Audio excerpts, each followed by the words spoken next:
The next strike isn't coming with chaos and thunder. It's already moving in silence. Jesus warned of the next strike before the rapture, and his warning wasn't vague. He described a sequence designed to deceive even the watchful, a strike that will look nothing like the enemy we expect. And here's the part most people don't want to admit. It's closer than you think. Many believe they'll recognize the danger when it arrives, but that's exactly why they'll miss it. The next strike doesn't knock down walls, it seeps through cracks. It's not a storm that announces itself.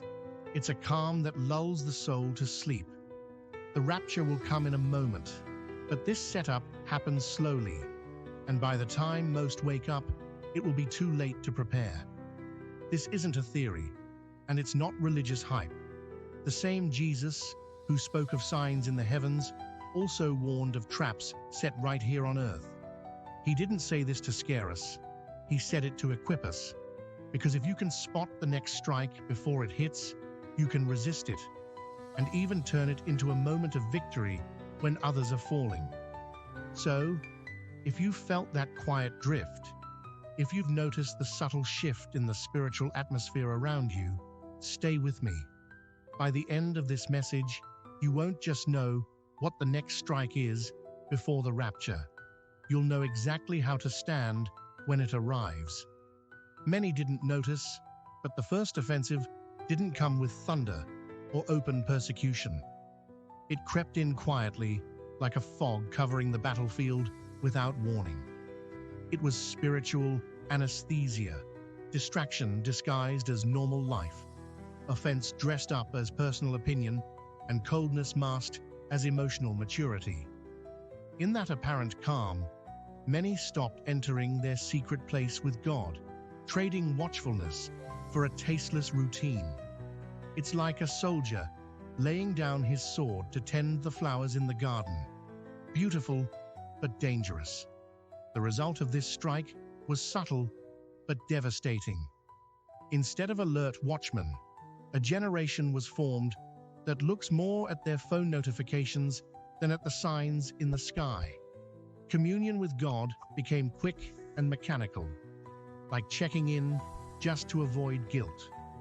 Prayers, once loaded with tears and surrender, turned into repeated phrases on autopilot.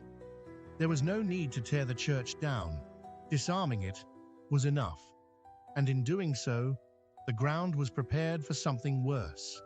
This side effect is like a minefield no one bothers to map anymore.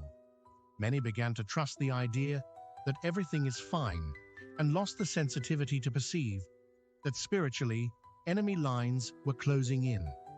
Churches filled, but hearts empty. Fiery speeches, but weakened private devotion. It's the kind of illusion that makes someone feel safe in the middle of a fire simply because the smoke hasn't reached their room yet. The sign, left by this strike, was clear to anyone with eyes to see. Hearts more occupied than obedient. A schedule full of God's work replaced the simple and genuine surrender to Him. And it's exactly this scenario that sets the stage for the next attack, a movement even more precise that will not come to disarm, but to decide who stands and who falls. Jesus never described the end as a single earthquake of events. He laid it out as a chain reaction.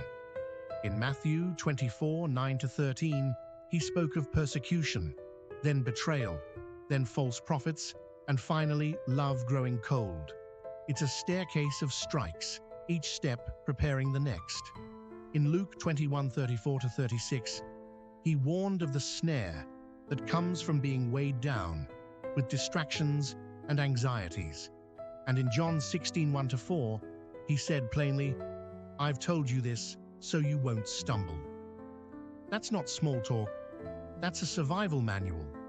Think of it like a boxer's combination. The first punch sets you off balance. The next lands harder because you're already unstable. The previous strike wasn't the knockout, it was the setup. And if someone didn't read the first step of the sequence, they will stumble on the next without even understanding what hit them. The problem is, most people expect one loud crisis, not a carefully timed series of smaller blows. The enemy's brilliance isn't in chaos, but in choreography. One move leads to the next so smoothly that the victim doesn't realize they're already halfway down the staircase. That's why many who survived the first impact, the distraction, and coldness, now feel a false sense of relief. They think the worst is over, when in reality, they've just cleared the runway for the next strike to land perfectly. If the first attack was anesthesia, the next steps are surgery, and the ones who aren't watching closely will be wide awake in the wrong operating room, wondering how they got there. The sequence is the real danger, and missing the signs now is like ignoring the first tremors before the quake. The question is, will they notice the shift before the next blow connects? The next offensive won't march in with banners of war. It will slip in under the flag of peace. Its primary targets: living faith, spiritual discernment, and inner steadfastness. It will begin with a calm so deceptive that people will mistake it for stability. Just as 1 Thessalonians 5:3 warns, when they say peace and safety, then sudden destruction comes. This isn't a storm roaring in. It's a sunny afternoon with a quiet undercurrent pulling you out to sea. From there, subtle social pressure will rise. Not the kind that throws believers into prison, but the kind that gently, persistently teaches them to silence their convictions for the sake of acceptance. It's not about forcing you to deny your faith openly. It's about making you so weary of conflict that you voluntarily lock your own mouth. And then comes the glittering counterfeit: religion without the cross, glory without repentance, inspiration without transformation. The genius of this strike is that it won't feel like darkness at all. It will come dressed as opportunity, unity, and spiritual breakthrough. People will say, "Finally, we've found common ground," without realizing the ground has been stripped of obedience to God's word. It's like accepting a shortcut through the woods because it looks well lit, never knowing it was designed to take you far from the path. Its ultimate goal is not merely to distract, but to cause offense and disappointment in the faith, so that many quietly step away while still believing they are walking with God. This isn't a head-on collision. It's a gentle steering of the wheel, so subtle you don't notice you've left the road. And once this luminous detour begins, only those anchored in truth will recognize it for what it is. The next strike doesn't knock loudly before entering. It leaves fingerprints for those paying attention. One of the first is the normalization of "it doesn't really matter" in moral conversations among Christians. Lines that were once crystal clear are now blurred under the banner of love or understanding. The enemy doesn't need to push outright sin, just enough compromise so that conviction feels extreme. Another marker is chronic devotional fatigue. People still pray, still listen to sermons, but obedience becomes optional. It's like charging your phone every night, yet never disconnecting it from draining background apps.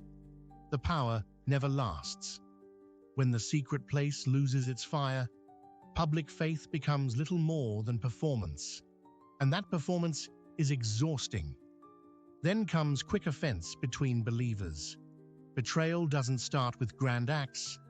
It starts with small fractures in trust, easily ignited by gossip, misunderstandings, or pride. Add to this a flood of spiritual content that entertains but rarely transforms.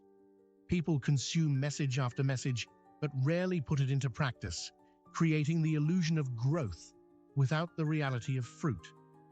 Finally, there's the dangerous pursuit of peace for convenience, avoiding the cost of truth just to maintain acceptance.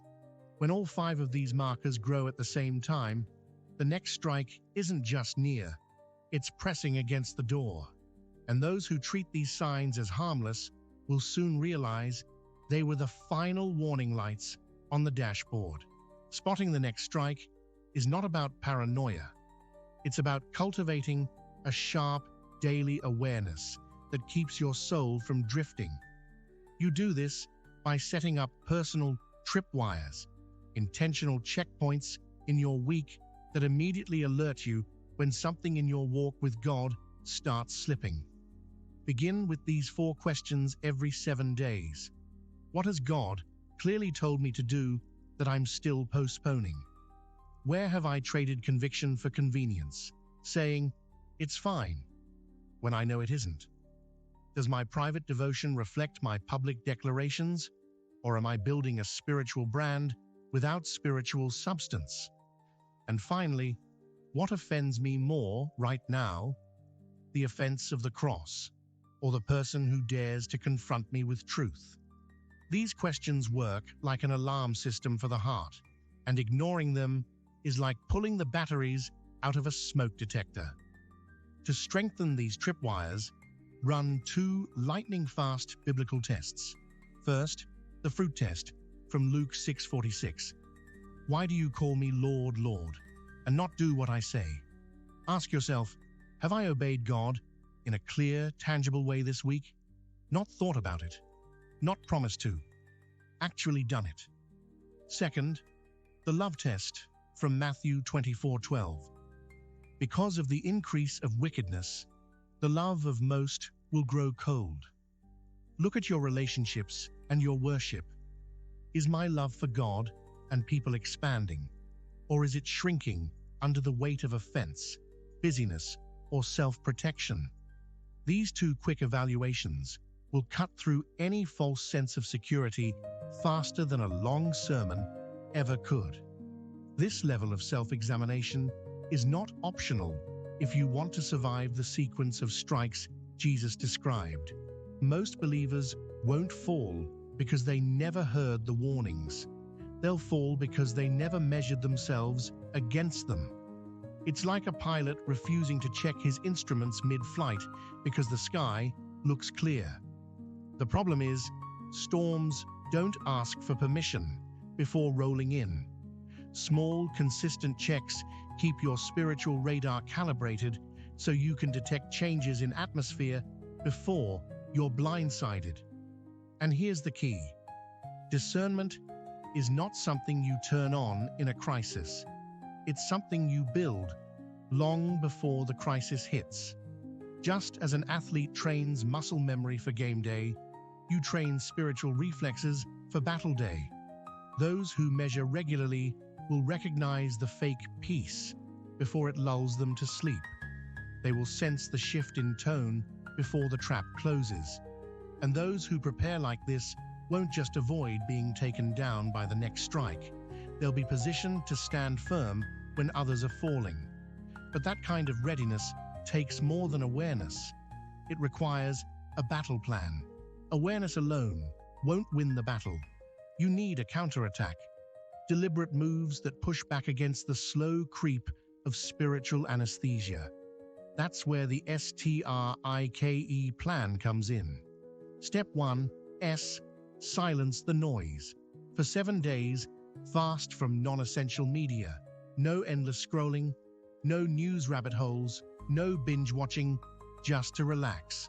Replace that with 30 minutes a day in airplane mode devotion. Bible open, phone off, 0 interruptions. You'll be surprised how quickly the static clears and the signal from heaven gets sharp again. Step 2, T, train vigilance. Set a daily alarm, not to check your email, but to stop. Open the Word out loud. Pray for 15 minutes and spend 2 minutes in complete silence before God. Do it twice a day. This isn't about religious ritual. It's about retraining your reflexes to respond to the Spirit before you respond to the world. Step 3, R, rule of immediate action. Whatever truth you read or hear, take one concrete step that same day. Call the person you need to reconcile with. Break the habit God has been convicting you about. Give where He tells you to give. The gap between hearing and obeying is where faith dies. Step 4. I. Intercession and fasting. Dedicate at least one meal a week to pray specifically for discernment and spiritual endurance, not just for yourself, but for others who are drifting. Step 5. K. Koinonia on purpose. This is intentional, not casual. Pair up with one person for mutual accountability. Meet weekly, ask the hard questions from topic 5, and give them permission to call you out when you start slipping. Hebrews 10:24-25 wasn't a suggestion, it was survival strategy. Step 6. E. Expensive surrender. Choose one visible attachment, a habit, an innocent vice, or a hidden idol, and cut it off within 72 hours. No delay.